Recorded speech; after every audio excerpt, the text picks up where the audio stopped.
A monk rose in the black cold because someone else had stayed awake to count the night. Before clocks, time was not checked on a wall or a wrist.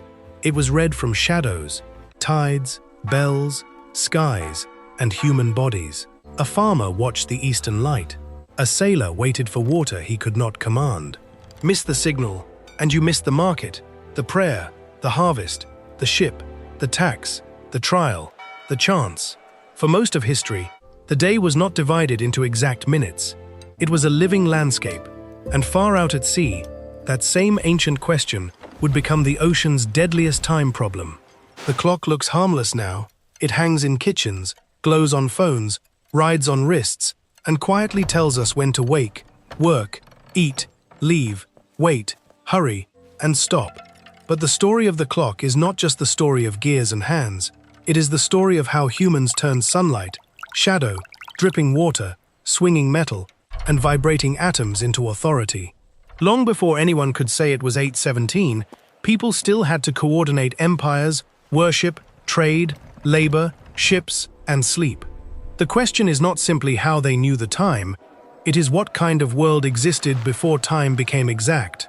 At the beginning, time was not a number. It was a place you stood inside.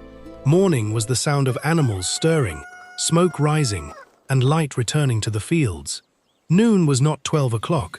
It was the moment when the sun stood high enough to shorten every shadow. Evening was when the edge of work met the risk of darkness. People did not live without time. They lived with a kind of time that was local, flexible, and physical. It belonged to the sky, not to a machine. That sounds peaceful until you imagine needing precision. If you had to meet someone, you did not say, "See you at 3:45. You said dawn, midday, after the market bell, when the shadow reaches the wall, before sunset, or when the first stars appear. In a village, that could work. Everyone shared the same horizon, the same weather, the same church bell, the same animals, the same routines. But the farther human life stretched, the more fragile this system became. Agriculture made time more important than ever. Plant too early, and frost could kill the crop. Plant too late, and the growing season could slip away. Ancient communities learned to read repeating signs, the return of certain stars, the angle of sunrise, the length of shadows, the swelling of rivers, the behavior of plants. This was not superstition in the simple sense. It was observation sharpened by survival. Before clocks, the calendar came first, because the year could destroy you long before the minute mattered. Some of the oldest monuments on Earth seem to hold that truth in stone. At Newgrange in Ireland, built more than 5,000 years ago, the winter solstice sunrise enters through a roof box above the entrance and reaches into the passage and chamber. At Stonehenge in southern England, the summer solstice sunrise aligns with the heel stone and lights the heart of the monument. In Peru, the Chanquillo Archaeoastronomical Complex, dating to about 250 to 200 BC, used 13 towers along a ridge. From observation points, the rising and setting sun could be tracked across those towers through the year, marking solstices, equinoxes, and other dates to within about 1 or 2 days. Think about the labor behind that. Generations moving earth, timber, and stone so that light would arrive in the right place at the right moment. These were not clocks in the modern sense. They did not tell a person when to catch a cart. They told a society where it stood in the year. They transformed the sky into architecture. But there was a limit. A solstice monument could tell you the season. It could not divide a workday. A sunrise alignment could mark a sacred date. It could not settle a debt due before noon. Human life was growing more complex, and the sky was too vast, too slow, too cloudy, and too far away. People needed to bring time down from the heavens and put it on the ground. The first great trick was almost childlike in its simplicity. Put a stick in the ground and watch its shadow move. That shadow was the sun made visible as a measuring instrument. A person who understood it could see the day passing across stone, sand, or packed earth. The sundial did not create time. It caught time by its shadow. Ancient Egypt is one of the crucial places in this story. Egyptian society depended on rhythm, the Nile's flood cycle, temple rituals, administrative labor, construction, taxation, and agriculture. Daylight had to be organized. By the 2nd millennium BC, Egyptians were using shadow clocks and sundials. A limestone sundial found in Egypt's Valley of the Kings, dated to the 13th century BC, marked daytime into 12 parts. That small object matters because it shows an old habit becoming physical. The day was being cut into repeatable portions. But those portions were not yet the equal hours we imagine.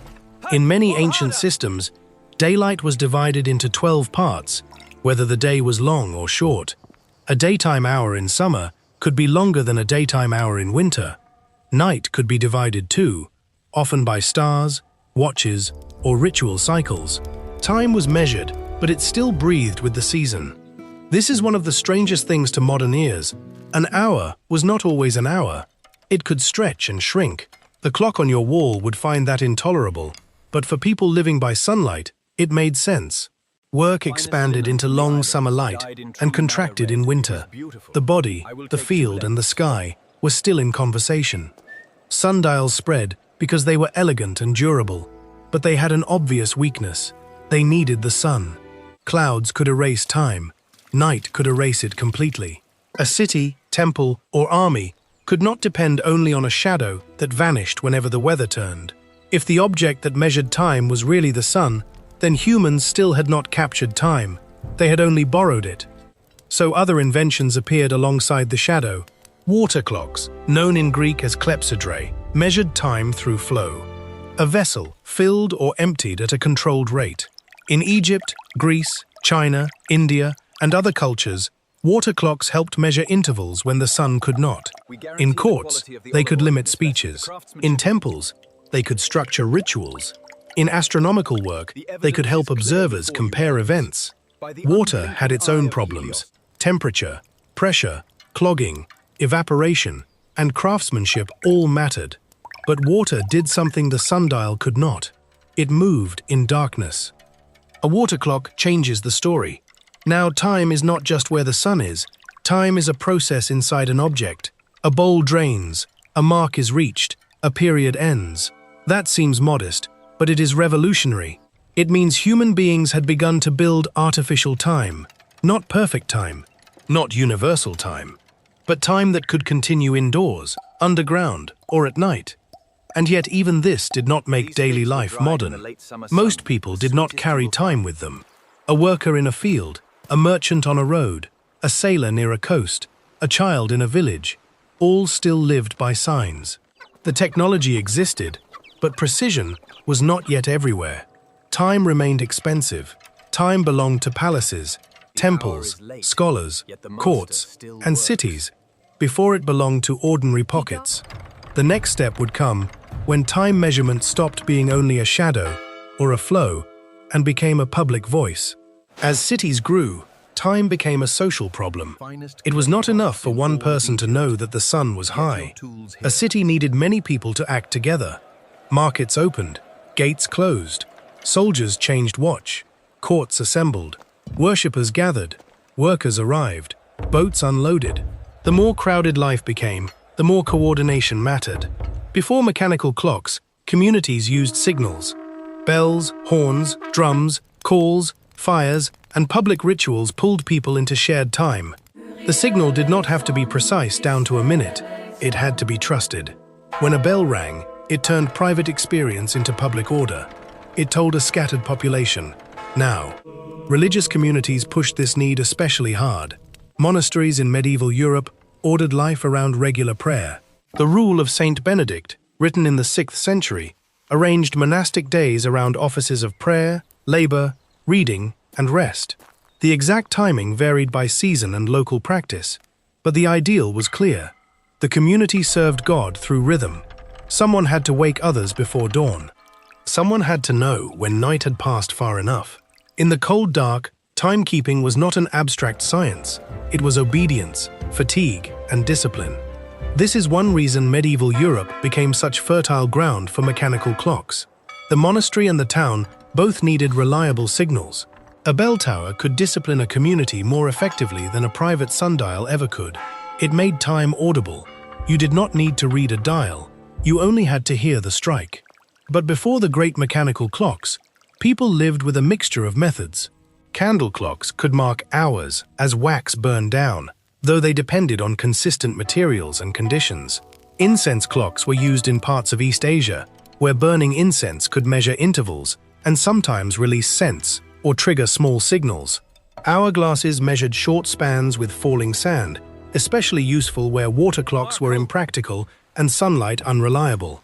On ships, sand glasses helped mark watches and estimate speed when used with a log line. None of these objects ruled the whole day. Each solved a specific problem. This patchwork reveals something important. There was no single before clocks world. There were many worlds. A shepherd used light and animal behavior. A monk used bells and night offices. A sailor used stars, sand, and memory. A merchant used market customs. A scholar used instruments. A village used habit. A court used a water clock to stop a speech from running too long. Time was not absent. It was plural. That plurality could be charming, but it could also be maddening. If your time came from the sun, it changed with place. Noon in one town was not noon in another town east or west of it. If your time came from a bell, you trusted whoever controlled the bell. If your time came from a candle, you trusted the candle maker. If your time came from water, you trusted the vessel. Time before clocks was not necessarily freer. It was often negotiated, local, and controlled by whoever owned the signal. Then, sometime in the late Middle Ages, a new kind of object began appearing in Europe.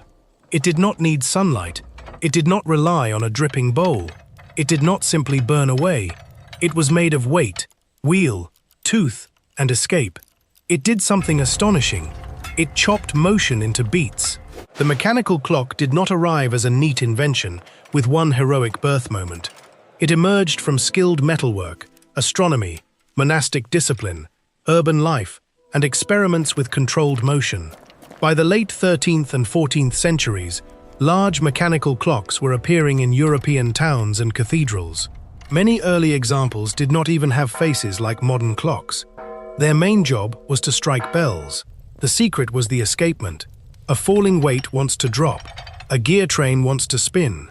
Left alone, it would unwind too quickly to be useful. The escapement interrupts that motion, releasing it step by step, tick by tick, tooth by tooth. The machine turns uncontrolled, falling into measured rhythm. It is one of those inventions that sounds technical until you feel its consequence. The escapement is a way of making power behave. Early mechanical clocks were not especially accurate by modern standards. They could drift significantly and needed adjustment. But accuracy was not the only point. A tower clock was public, imposing, and regular enough to reorganize life. The clock in a town square did not merely report time. It created a shared schedule under a single mechanical authority. Consider what that meant for ordinary people. The sun had always crossed the sky quietly. The clock struck. It interrupted. It announced. It turned time into sound that could reach workshops, streets, markets, and homes. A bell could tell artisans when to begin work, when to stop, when a curfew approached, when worship began, when civic business opened. It made the town feel synchronized. There is a dark edge here. Public time is never neutral. Once time can be announced, it can be enforced. Medieval and early modern towns used bells to regulate labor, trade, prayer, danger, and curfew. The same object that helped people coordinate could also remind them who held power. A clock tower was not just technology. It was authority in stone and metal. The word clock itself is linked to bells, through medieval European words related to striking or sounding. That origin matters. The earliest clock that mattered to most people was not the private face with hands. It was the public sound. Time entered daily life through the ear before it entered the pocket. Mechanical clocks also changed how people imagined the universe. Medieval astronomical clocks could display the movements of the sun, moon, planets, zodiac signs, and calendars. In places such as Prague, Strasbourg, and other European cities, clockwork became a theatrical model of cosmic order. Humans were not just measuring time, they were building miniature heavens that moved by gears. But the machine still had a weakness. It was large. It belonged to institutions. It was expensive to build and maintain. A city could have clock time, but an individual could not yet carry it easily through life. The next revolution would shrink time, and when time became portable, it stopped being only a public command. It became a private companion, a status symbol, and eventually, a personal cage. To make time portable, humans had to replace falling weights with stored energy. A tower clock could use gravity. A device carried on a body could not depend on a weight dropping several feet. The answer was the spring. By the 15th century, spring-driven clocks were being made in Europe. A wound spring could store energy and release it through gears. This allowed clocks to become smaller, first as table clocks, and then as wearable watches.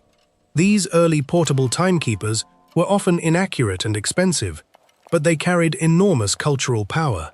To own time was to display status, discipline, and access to new technology. Peter Henlein, a locksmith from Nuremberg, active in the early 16th century, is often associated with early portable watches, though the development was broader than one person. The important point is the craft behind it. Locksmiths and metalworkers knew how to make small, precise parts. The same world that made locks, keys, springs, and mechanisms helped make personal time possible. The clock was born from the hand skills of people who understood how metal could restrain motion. At first, portable watches were not the slim, reliable instruments we know. Some were worn as pendants. Some were more jewel than tool. They might have only an hour hand. Minute hands became more useful as accuracy improved. Still, the psychological shift had begun. Time no longer belonged only to the tower, the bell, the monastery, or the town. It could sit against the body. This changed manners and expectations. A person could be late in a new way. Appointments could become more exact. The wealthy could coordinate with finer precision. Scientific observation could improve. Navigation, astronomy, medicine, and commerce all benefited as instruments became better. But at first, portable time did not democratize the clock. It made time fashionable before it made time universal. The biggest leap in accuracy came from a swinging weight. In 1656, the Dutch scientist Christiaan Huygens patented the pendulum clock, inspired by the regular motion Galileo had studied earlier. The pendulum made clocks dramatically more accurate than most earlier mechanical designs. A steady swing could regulate the gear train with a consistency that changed scientific and domestic timekeeping. Now, minutes mattered more. Seconds began to matter more. Clocks moved from public towers and elite curiosities into homes, workshops, observatories, and institutions. Long case clocks, bracket clocks, and other domestic forms began shaping interior life. A household clock was not simply decoration. It was a new center of order. But the pendulum had a problem. It worked beautifully on stable ground. It did not work well on a rolling ship. And that mattered because the most dangerous time problem on Earth was not in a kitchen or a monastery. It was at sea. A sailor could find latitude by the sun or stars. Longitude was far harder. To know how far east or west you were, you needed to compare local time with the time at a known reference point. That required a clock that could keep accurate time across temperature changes, humidity, and violent motion. Without it, ships could be lost, not because sailors lacked courage, but because they lacked time. The sea exposed the limits of every clock before it. On land, if a clock drifted, you could reset it by the sun or another local standard. At sea, a drifting clock could become a drifting ship. The ocean had no street signs. A mistake in longitude could put a vessel onto rocks, into the wrong current, or far from supplies. This was not a theoretical danger. In 1707, a British naval disaster off the Isles of Scilly wrecked several ships and killed many sailors. The exact causes have been debated, but the catastrophe became part of the pressure for better navigation. In 1714, the British Parliament passed the Longitude Act, offering major rewards for a practical method of finding longitude at sea. Time had become a national problem. The solution came from John Harrison, an English carpenter and clockmaker who spent decades building marine timekeepers. Harrison was not the kind of person the scientific establishment expected to solve one of the century's great problems. He was a craftsman with extraordinary patience, and his answer was not a theory alone. It was metal, balance, friction control, and relentless refinement. Harrison's marine chronometers, especially his later watch-sized H4, showed that a timekeeper could remain accurate enough at sea to transform navigation. The principle was simple to state and brutally hard to engineer. Keep the time of a reference location, such as Greenwich. Measure local noon by the sun. The difference between the two times tells you longitude. Every hour of difference equals 15 degrees of Earth turning. That turns a clock into a map. It is hard to overstate how strange that is. A small ticking object in a wooden box could tell a ship where it was on the surface of the planet. Not by pointing north, not by seeing land, by remembering time. The clock became a way to carry a piece of home across the ocean. Marine chronometers improved through the 18th and 19th centuries and became essential tools of navigation. They helped make long-distance trade, naval power, scientific voyages, mapping, and empire more reliable. This is one of the uncomfortable truths of the clock. It did not only help people live better, ordered lives, it also helped states project power farther. Accurate time made exploration safer, but it also made conquest, extraction, and military coordination more effective. The same object can save a sailor and strengthen an empire. That is the dark double life of many inventions. The clock reduced uncertainty, but it also made the world more legible to people who wanted to control it. Meanwhile, on land, another transformation was gathering force.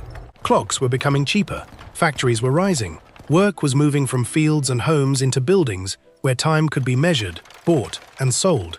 The clock that had helped a ship find longitude was about to enter the workplace and change the meaning of a human day. Before industrial time, work was often task-based, seasonal, and uneven. That does not mean it was easy. Agricultural labor could be exhausting, dangerous, and relentless, but its rhythm was tied to weather, daylight, animals, tools, and the work itself. You milked when animals needed milking. You harvested when crops were ready. You rested when darkness or weather forced the issue. Time mattered, but the task often ruled the clock. Industrialization changed that. In factories, mines, mills, and workshops, machines needed coordinated human attendance. A water frame, power loom, steam engine, or production line could not run efficiently if everyone drifted in according to local habit. Employers needed bodies present at the same time for fixed spans, under supervision. The clock became the border between paid and unpaid life. This is where the invention becomes psychologically enormous. Once labor is measured by the hour, time can be stolen, fined, sold, wasted, saved, and disciplined. A worker who once thought in tasks now had to think in minutes. Being late was not just inconvenient, it could mean lost wages or punishment. The clock face became part of the architecture of labor. The historian E.P. Thompson famously analyzed this change as the rise of time discipline in industrial capitalism. The phrase captures something ordinary people felt in their bones. Time stopped being mainly a natural rhythm and became a rule imposed from outside. Bells and factory whistles replaced roosters and sunrise for millions of workers. There is a surprising moral story hidden in this. In earlier centuries, complaints about workers often focused on irregular habits, feast days, Saint Mondays, and the refusal to submit fully to fixed schedules. Industrial employers and reformers increasingly praised punctuality, regularity, and thrift with time. To be good was to be on time. The clock helped turn punctuality into a virtue. At the same time, clocks also protected people. A measured workday made it possible to argue about limits. If employers could count hours, workers could demand shorter hours. Labor movements fought over the length of the day: 10 hours, 8 hours, overtime, rest breaks, weekends. You cannot easily fight for an 8-hour day without a shared concept of an hour. The clock was a tool of discipline, but it also became evidence. That tension still lives in every workplace. The same clock that tells a manager when you arrived tells you when you are free to leave. The same device that measures productivity can measure exploitation. The same schedule that makes trains, hospitals, schools, and factories work can make a human body feel hunted by its own calendar. But the industrial clock created another problem. Local time was no longer enough. A town could set noon by its own sun when life moved at walking speed. But railroads moved faster than local noon. Trains crossed many towns, each with slightly different local time. A few minutes of disagreement could become confusion, missed connections, or collisions. The world did not just need clocks. It needed clocks to agree. For most of history, noon was local. When the sun reached its highest point in your sky, it was noon for you. A town a few miles east or west had a slightly different noon. At human speed, this was tolerable. At railway speed, it became absurd. Railroads exposed the chaos of local time. Timetables depended on precision. A train leaving one city had to meet connections, avoid other trains, and arrive according to a schedule people could trust. If each town kept its own solar time, a timetable became a puzzle with dangerous consequences. Railways pushed societies towards standardized time. In Britain, railway companies increasingly used Greenwich time during the 19th century. Public clocks in many places shifted toward railway time. In North America, the problem was even larger because of distance. On November 18, 1883, railroads in the United States and Canada adopted standard time zones for their operations. A day sometimes remembered as the Day of Two Noons, because some local clocks had to be reset. Legal and international standardization followed over time, but the social change had already begun. Time was being centralized. The 1884 International Meridian Conference in Washington, D.C., helped establish the Greenwich Meridian as the prime meridian for global reference. This did not instantly make every clock on Earth agree, but it gave the modern time map a foundation. Hours could now be arranged around a global grid. The planet was being divided not only by borders and oceans, but by time zones. This is one of the most astonishing consequences of the clock. It made geography bureaucratic. A sunrise is local and intimate. A time zone is abstract and political. The sun does not know where a border lies, but your watch does. A person could wake in one zone, cross into another, and be told that the hour itself had changed. Standard time made modern life possible. It made railways safer, telegraphs more useful, markets more coordinated, newspapers more timely, and governments more administratively powerful. Later, radio, aviation, computing, satellites, and global finance would all depend on synchronized time. A bank transfer, a flight plan, a stock exchange, a GPS signal, a live stream, a hospital shift, a military operation, all require clocks that agree within known tolerances. But synchronization also completed a quiet transformation. Time was no longer just natural, local, public, or personal, it was global. The clock had climbed from a shadow on the ground to a grid around the Earth. And still, the story was not finished. Mechanical clocks could be synchronized, but they were still imperfect physical objects. Springs changed. Pendulums responded to temperature and gravity. Balance wheels drifted. Even the best machines had limits. In the 20th century, humans would stop trusting gears as the ultimate keepers of time. They would ask matter itself to count. The most precise clocks no longer look like the clocks that changed medieval towns. They do not need hands, bells, or pendulums. They use the regular behavior of atoms. That sounds like a different story, but it is the same ancient desire carried to its extreme. Find something in nature that repeats, and make it count. Quartz clocks were a major step. In the 20th century, quartz crystal oscillators made timekeeping far more stable and affordable. A quartz crystal vibrates at a regular frequency when an electric charge is applied. That vibration can regulate a clock. Quartz watches helped make accurate personal time cheap and ordinary. Suddenly, precision that had once required expert craft and careful maintenance could sit on almost anyone's wrist. Then, atomic clocks pushed beyond mechanical and quartz time. Atomic timekeeping depends on the frequency of transitions in atoms, especially cesium. Since 1967, the second has been defined using a specific transition of the cesium-133 atom. The modern second is not based on the sun crossing the sky. It is based on atomic behavior counted with extraordinary precision. This is both beautiful and strange. Human time began with dawn, dusk, hunger, shadow, stars, and seasons. Now the official second comes from something no human sense can directly perceive. We once watched the sky to know when to plant. Now, satellites use atomic clocks to tell phones where they are. GPS is one of the clearest examples. Positioning by satellite depends on extremely precise timing. Signals travel at the speed of light. Tiny timing differences translate into distance. Without accurate clocks, the system fails. The map in a car, the timing in telecommunications, financial networks, power grids, scientific experiments, and internet infrastructure all depend on timekeeping far beyond ordinary human awareness. So the clock did not merely become more accurate, it disappeared into systems. The modern person is surrounded by clocks they never see.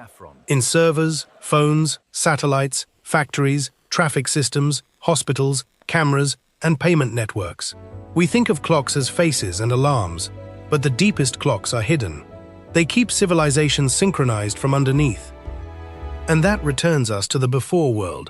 The farmer watching dawn and the engineer monitoring atomic time are doing versions of the same act. Both are trying to survive by predicting change. The difference is scale. One person reads a horizon, the other inherits a civilization that has turned time into infrastructure.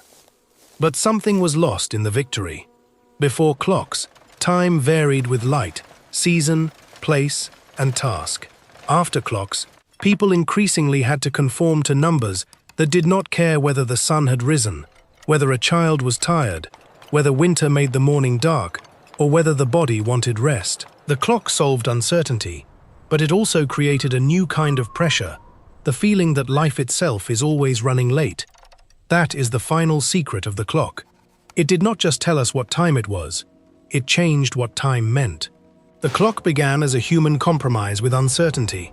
First, people read the sky. Then they built monuments to catch the year, sundials to catch the day, water clocks to catch the night, bells to gather communities, gears to regulate towns, springs to carry time, chronometers to cross oceans, factory clocks to price labor, railway clocks to synchronize nations, and atomic clocks to coordinate a planet. Each step solved a real problem. Hunger, harvest, prayer, navigation, trade, safety, science, transportation, medicine, communication. But each step also tightened time's grip. The clock made civilization more coordinated, more powerful, and more precise. It also made lateness possible in a way our ancestors would barely recognize. So the next time you glance at a clock, remember what you are seeing, not just numbers, not just hands. You are seeing a miniature history of human ambition, our attempt to pull order from the sky, put it into an object, and live by its command. What ordinary object should we uncover next? The lock, the mirror, the zipper, or the key? Tell us in the comments. And subscribe to the Object Chronicles for more hidden histories of the things we touch every day.